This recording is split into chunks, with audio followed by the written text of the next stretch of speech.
ইমাম গাজালি রহমাতুল্লাহ আলাই তিনি প্রত্যেক দিন বালিশের নিচে কি যেন একটা কাগজ রাইখা ঘুমাইতেন।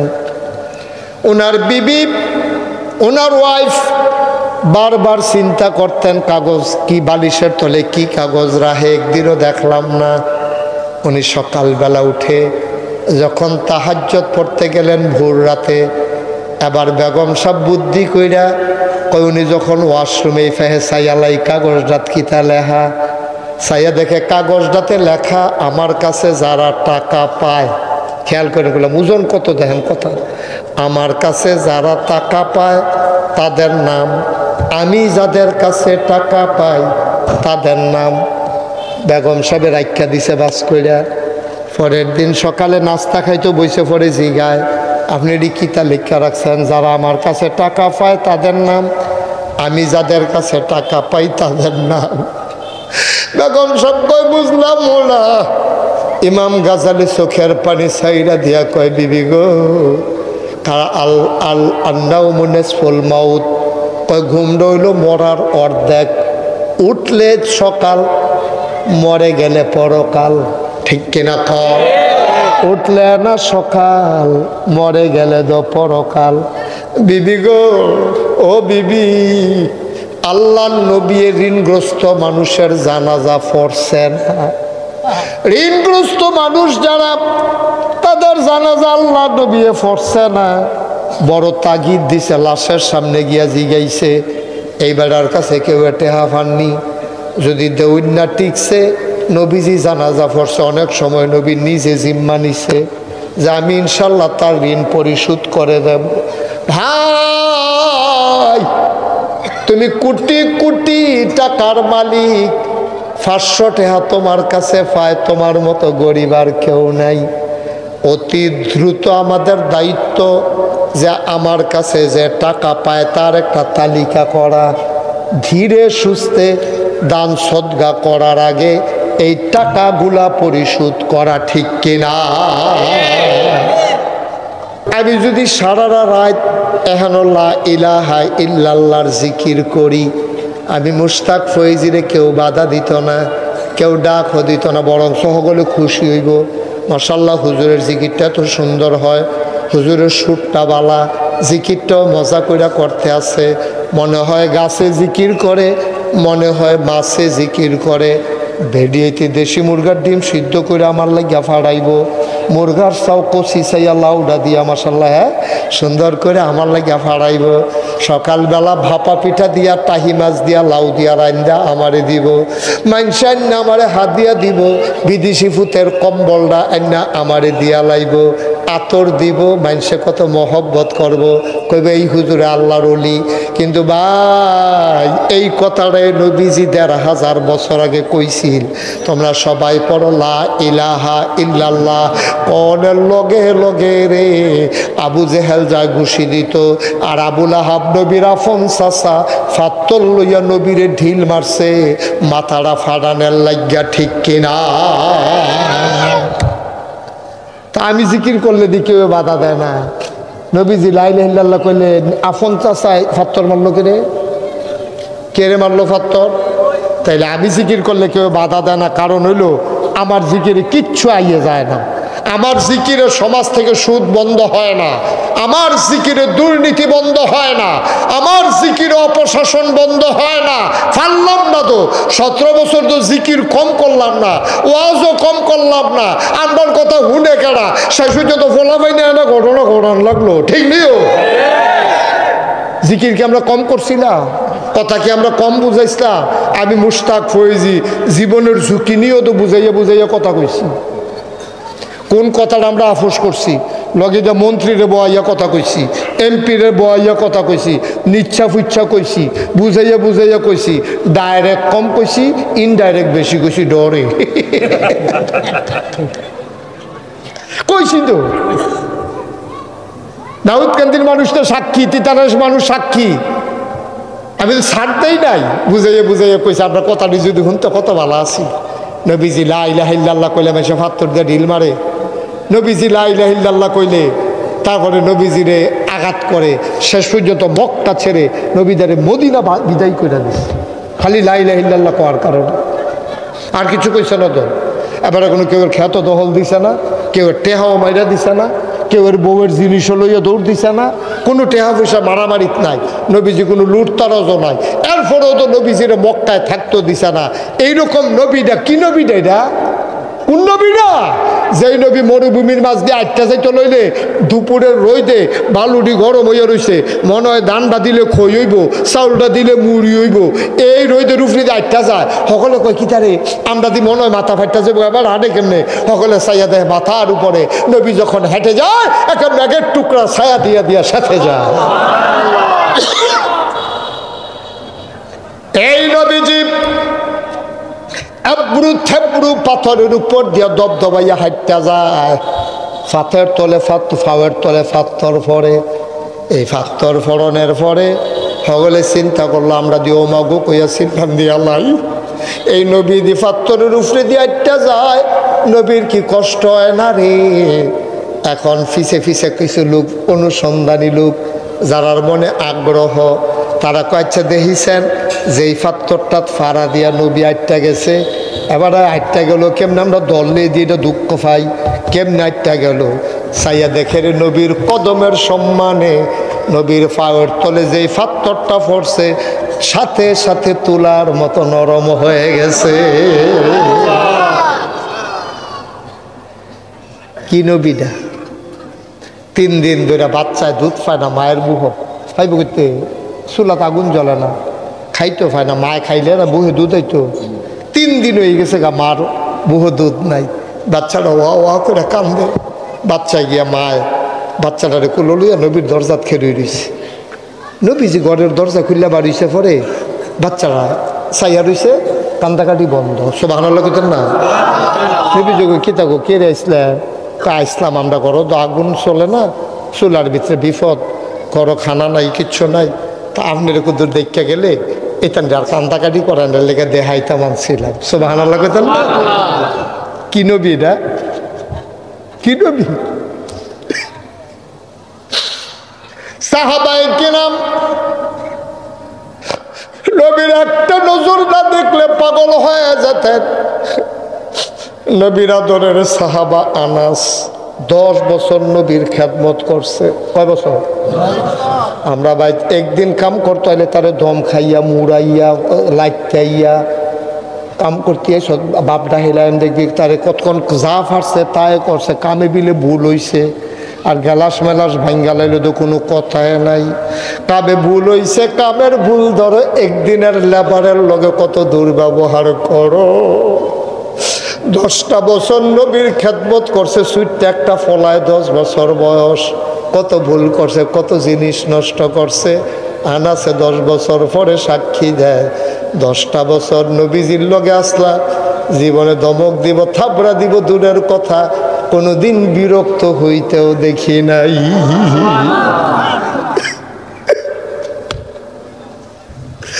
আল্লাহর নবী ডাক দিয়ে আনাস, ও আনাস এগুলো তাড়াতাড়ি আয়। আনাস কামটাম ফলাইয়া দিছে দৌড়। ইয়া রাসূলুল্লাহ গুস্তাখি মাফ কর দিজিয়ে, বেয়াদবি মাফ করবেন, কেন ডাকছেন? নবীজি ডাক দেখা আনাস রে আয় আয় আয় আমার কাছে। আনাস কোনোদিন কিচ্ছু চাইছ তা? এই কাম কইরা গেছ, আমার ঘর খেদমত কইরা গেছ, আর যে তুই একটা কিচ্ছু চা, আল্লাহ আমার হুকুম করছে আমি দোয়া করলে বিলে দোয়া কবুল হইবে। নবীরা হইল মুস্তাজিব দোয়া, তারা যেই দোয়া করে লগে লগে দোয়া কবুল। আনাস, আনাস রে, ও আনাস তুই আমার কাছে কি চাইবি? চাইয়া আল্লাহ 10 বছরে কিচ্ছু চাইছ তা? আচ্ছা যা কইবি আমি দোয়া কইরা দেম, তা ফাইয়া লাইবি। আনাসে চুপ কইরা বইয়া রইছে, কস না কি চাস? এবার কতক্ষণ পরে দেহে আনাসের গাল বাইয়া বাইয়া পানি ভরতে আছে। কই কি জানি চাইবি না তুই? তুই চাইবি পারস না, যা চাইবি তাই তো পাইবি। আনাস কান্দে। নবীজি কই কে রে কান্দস? পরে দুঃখ লাগিতা কান্দস করে তুই কি চাইবি চা? আনাস আমার মুচকে হাসি দিয়া কয় নবী গো 10টা বছর আপনার লগে আসলাম, আপনারে খেদমত করছি, আপনার চেহারাটা চাইয়া আমার আই মজ্জা না, আমার তৃপ্তি হইছে না। দয়া কইরা আপনি একটা কাম কইরেন, যদি চাইতামে যখন কইছেন, আপনি দয়া কইরা জান্নাতে যখন যাইবেন আমারে হেন খাদেম বানাইলাই।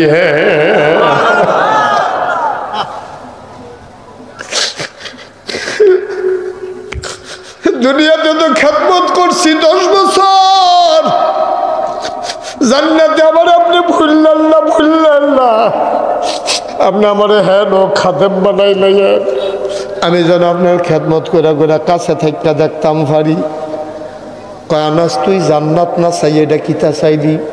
তুই যদি পরকালে চাইবি জান্নাতে না চাইবি?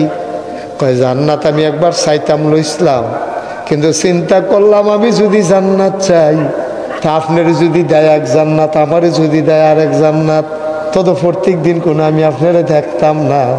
তা আমি জান্নাতও গিয়া লাভ হইব কি যে এই জান্নাত আপনারে পাইতাম না। সুবহানাল্লাহ, সুবহানাল্লাহ। আমি জান্নাতও গিয়া যদি আপনারে দেখতে না পাই, আমি কি এক জান্নাতে আর এক জান্নাত আইয়া বইয়া থাকলে সারবনি আইলে মাই দিয়ে না দেখাম? কিন্তু নবী গো, আমি যদি আপনার খাদেম হই 24 ঘন্টাটা তো আপনার লগে থাকতাম পারাম, দেখতাম পারাম। এর লাগে আমি কইছি আমারে খাদেম বানাই দেন, আমার জান্নাত লাগতো না, আপনার খাদেম বানাই দেন। নবীজি আবার মুচকি হাসি দিয়া কয়, আনাস রে তোরা তো বুদ্ধি হইছে কবে, কবে এই বুদ্ধি হইছে তোর? তুই তো চাইছত শুরু করে ফাইয়া লাইছত বড় জিনিস, ওইটি চাইছত খাদেম, ফাইয়া লাইছত আমি যেই জান্নাত সেই জান্নাত। কারণ নবীর খাদেম হইলে নবী কি এক জান্নাত থাকবো, খাদেম আরেক জান্নাত থাকবো? কিন্তু কয় না যে ইয়া রাসূলুল্লাহ আপনি যেই জান্নাত থাকবেন এই জান্নাতটা আমারই দিয়েন, এটাও তো কইলে পারতো, কিন্তু কইছে কেমনে দেখছেন নি ঘুরাইয়া, তা আমার খাদেম বানাই দিয়েন নবীজি। আনাসে নবীজি করে তুই জান্নাত না চাই খাদেমও দিছাস কীর্তি? তাই যদি খাদেম হই আপনি তো জান্নাতও থাকবেন, আর আপনি তো শুধু জান্নাতও থাকতেন না, আপনি থাকবেন সবচাইতে বড় জান্নাতে। সুতরাং এই জন্যই চাইছি, কারণ বড় জান্নাতরা আমি কেমনে চাইতাম আমার শরম করে, শুধু কইরা চাইছি আল্লাহ দিব বুঝ কইরা।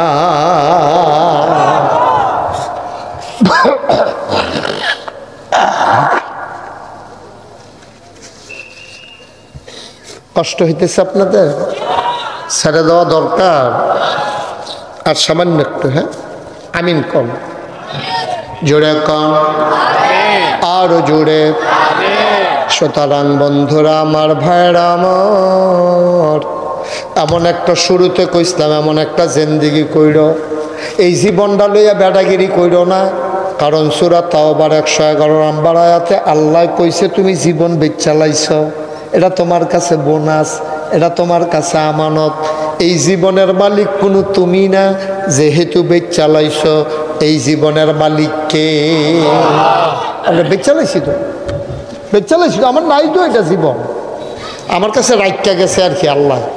এই জীবন কোনো আমার না, জীবন কার? কথা কেন, জীবন কার? আমি আল্লাহর কাছে বেচালাইছি, আমার ওই বুকের নেই। এই জীবন আমার না, এই জীবন বিক্রি হয়ে গেছে আল্লাহর কাছে। আনফুসাহুম ওয়া আমওয়ালাহুম, এবং তোমার মাল। আমরা যে পেট্রোল পাম্প এটা আমরা না তো, এটা আল্লাহর। আমার যে ক্ষেত্রা এটা আমার না, এটা আল্লাহর। আমি যেই ঘরটাত ঘুমাই এইটাও আমার না, আমার আল্লাহর। তাইলে জানটাও আল্লাহর, মালটাও আল্লাহর। আল্লাহ কিতা কয় হুনবানি, বিবেকে কি কয়? ও এই জায়গার নাম নাকি কেশবপুরের মুসলমান, মন দিয়ে শোনো। রাহে হক দরবারের ভক্ত মুরিদারা মন দিয়া শোনো, জানো আল্লাহর, মালও আল্লাহর, আমানত রাখছে তোমার কাছে। এবার আপনার বিবেকের কাছে আমার একটা প্রশ্ন। মনে করেন কেশবপুর আমি 1 গন্ডা জায়গা কিনলাম, এখন কয় শতাংশ গন্ডা? কয় শতাংশ 1 গন্ডা? কানি, তাহলে 1.5 শতকে 1 গন্ডা। 30 শতকে যদি কানি হয় 1.5 শতকে 1 গন্ডা, তাইলে 1 গন্ডা শতাংশ, 1.5 শতাংশ। মনে করেন 2 গন্ডা মানে 3 শতক শতাংশ জায়গা আমি কিনছি মনে করেন কেশবপুর, কয় শতাংশ? কথা কেন কয় শতাংশ? তারা কয় না, কয় কিনছেন না হুদ্দুদি, কয় আমি ফিরতাম। আরে মনে করেন তো কইলাম কয় শতাংশ? 3 শতাংশ জায়গা আমি কিন না, জেবারার্থে কিনছি। এবারে কইছি ও শখের বাড়ি কিনছি, এনামুল হক ভাইয়ের বাড়ি হেন 3 শতাংশ জায়গা কিনা রাখলাম, কইতাম ফাটাবে না নৌকায় আমরা বাড়ির লোক গেলাম আমার 3 শতাংশ জায়গা, সেটার লেগে আমি কিনছি আর কি। জায়গা দিয়ে আমি কিতা করা, জায়গা এটা তোমার কাছে আমানত, তুমি এটারে সুন্দর করে চাষাবাদ করে ছুট্টা ছুট্টা লইয়া খাইও, পুঁই শাক লাগাইও, ভেন্ডি গাছ লাগাইও, সুন্দর করে খাইও। আর কোনো সময় আমি আইলে দুগলা দিও না দিলেও না, এতে কোনো আপত্তি নেই, তুমি এটারে সুন্দর করে খাইও। তবে সাবধান, এই 3 শতক জায়গার ভিতরে তুমি কোনোদিন জৈন্তা গাছ লাগাইতে পারো। জৈন্তা চিনেন নি? ফাট চিনেননি? ফাট, ফাটের মতো যেরকম একটা গাছ আছে যেটা দৈনসা, হ্যাঁ দৈনসা, দৈনসা কিনসা কি দেখেন কথা সিংহ কথাটা আমরা গুলো মাই পড়ছি। 3 শতক জায়গা আমি কিনছি, হেবাটা কাউলও দিছে, আমি টেহা দিয়া লাইছি। জাগার মালিক কেন হেবাটা না আমি? আমি জাগার মালিক আমি না হ, তা আমার জায়গা কি করছি ওই বেসিন্য বেড়ার কাছে আমানত রেখে গেছি। তুমি পুঁই শাক করবা, লাল শাক করবা, লাউ গাছ লাগাইয়া খাইবা, এবারে গা যা মন্ডা ধরে তা খাই। তবে ধৈনসা বান্যাইটা কে রে ধৈনসার লোক আমার তো সাত কে রে, কারণ ছোটোবেলা আমি ধৈনসা খেতে উঠতে দৌড় দিছি, মাত্র কাটটা গেছে না কুবাইয়া কুবাইয়া কোনো চইছে না, আমার ফাও দুঃখ পাইছি। হ্যার পরের থেকে আমি নিয়ত করছি আমি সব করাম, ধৈনসা করতাম না, কেউ ওরে করতে দিতাম না, মনে করে নিয়ত করছি। তা হেবাটার আমি কিতা করছি, তুমি সব করবা, ধৈনসা করতে পারতা না। আমি তো খেত কাউলা টাউলা করে হেবাটার কাছে আমানত রাখিয়া আমি মাত্র গৌরীপুর বাজারও গিয়া সারছি। উত্তর কন্যাটা আন্দায় রইয়া লেলির একটা বাতাস আইয়া কয় ফোঁটা বৃষ্টি আইয়া এই 1 ঘন্টা 3 শতাংশ জায়গা যে কিনছে এটা ভিজছে, ভিজছে পরে হেবাটা করছে কিতা কুবাইয়া ফইলে হালাইছে ধৈনসার দানা। কি আর দানা? তো কথা আসিল কিতা সব করবা, ধৈনসা করতে পারতাম না, হেবাটা শুরু করছে ধৈনসা দিয়া। তা আমার কাছে এনামুল হক ভাই ফোন দিছে, ফিসা বুজুরে ফোন দেয়া, কয় ভাই আপনি কোন ওষুধ ভরতে খেত কিনছেন, আপনি যে আমরা সামনে কইয়া গেলেন সব করতে পারবা, ধৈনসা বাই নিতে পারতা না, হেতে দি কুবাইয়া ধৈনসা নিতেছে, আমি নিজে দেখছি। আমি আবার গাড়িটা ঘুরাইয়া কেশবপুর আইছি, আইয়া সেটা করলাম বেড়া তোরে কিছু না করছিলাম আমি। তার বউ বেড়াই আমি আবার ফিরাইছি, করে দৌড়তে ঘরের তো বাড়িছে, ছুট্টা ছুট্টা বেড়ায় বাড়িছে। আমি তোরে আমি কিতা কইছিলাম যে ক্ষেত তোরে থাকবো, কাওলা দিলে দিস, আমি টেহা দিলে দিছি, তুই কিন্তু সব বান্যাইবি, লাল শাক করবি, মূলা শাক করবি, কলমি শাক করবি, লাউ হালাইবি, সই লাগাইবি, কিন্তু দয়া করে তুমি ধৈনসা হালাইও না। তুমি তো শুরু হয়ে করছো ধৈনসা দিয়ে, সরাতে আমার ক্ষেত তোমার কাছে আমানত দেওয়ান লাগতো না। আচ্ছা এই কথাটা যদি আমি কই, এনামুল হক ভাই ফিরসা বুঝলে কি কইতে পারবো আমি অন্যায় করছি, এবারে কব ঠিক আছে তোর বেলা হলে তুই নাদান মানুষ বেড়া, হ্যাঁ বেড়া কত সুন্দর করে তোর কাছে ক্ষেত্রা রাখা দিয়া গেছে যে তুই যা মনে ধরে তা কর, দই চালাই তুই না করছে, তুই দুই চালাইছ কীর্তি। হ্যাঁ তার বউ এবারে ইয়া দৌড় দিয়া বাড়ি ইয়া কয় হুজুর এটা কফলও নাই তো, জায়গা নাই, মুড়া দেন 2টা হালাইয়া, এই খাচ্ছতে তো করি, আমার বাহির বাড়ি থেকে জিনিস দিছে, এটা বেড়া বেচে বেচে খাইছে, গরিব কি কম খাচ্ছ তৈছে। এবার জিফুতে বেড়াইয়া দৌড় দিয়া বাড়ি ইয়া কয় হুজুর ঠিক আছে, আমার আব্বা বেশি নাদান মানুষ, অন হগলে মিল্লা বাপের বিরুদ্ধে রায় দেয়। এবার জায়গা তাইয়া পড়ছি, এবার আইতেছে ওয়াজ আমরার উপরে। কেশবপুরের মানুষ জায়গা কিনছি আমি, এবার আর কইতাম সব কইরো দৈনসা বান্যাইও না, আমার আল্লাহ তোমার জানার মাল কিনছে।